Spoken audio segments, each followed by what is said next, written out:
On peut aussi voir dans cette thématique du mensonge une dimension métafictionnelle, car l'anime lui-même nous ment, que ce soit à travers les couleurs éclatantes des premiers épisodes, l'opening joyeux et entraînant, ou encore la promesse apparente d'une simple histoire d'amour. Tout semble vouloir nous faire croire à une légèreté trompeuse. Pour appuyer cette idée, Kaori elle-même affirme que tous les artistes mentent, car c'est comme ça que naît l'art, le plus beau des mensonges. Une phrase métafictionnelle et autoréflexive qui ne renvoie pas seulement à l'œuvre elle-même, mais aussi aux travaux de grands auteurs et théoriciens. Cette réflexion trouve un écho dans la pensée d'Aristote avec la mimésis, dans les théories de Roland Barthes avec l'effet du réel, ou bien récemment dans les mots d'Alexandre Astier qui affirme qu'un bon acteur est un bon menteur. De la même manière, dans Oshinoko, Ai Oshino érige sa vie comme un mensonge, une fiction brillante pour protéger et sublimer.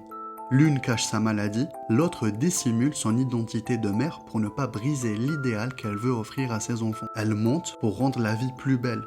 Toutes deux se dressent comme des muses tragiques, des créatrices d'un monde où le mensonge devient acte d'amour et l'art une fuite sublime. Chez Kaori, le plus beau des mensonges naît dans le frisson d'une mélodie enchanteresse. Chez Ai, dans la mise en scène d'une maternité idéalisée. Toutes deux orchestrent la perception du monde autour d'elles. Toutes deux jouent un rôle, non pour tromper mais pour sublimer et enchanter. L'art de mentir devient l'art de vivre. Ainsi, les deux figures féminines se rejoignent. Ce ne sont pas simplement des héroïnes, mais des autrices d'une fiction où l'émotion prime sur les faits. Et comme toutes les grandes figures tragiques, elles meurent à la fin, parce qu'un mensonge trop beau finit toujours par se briser.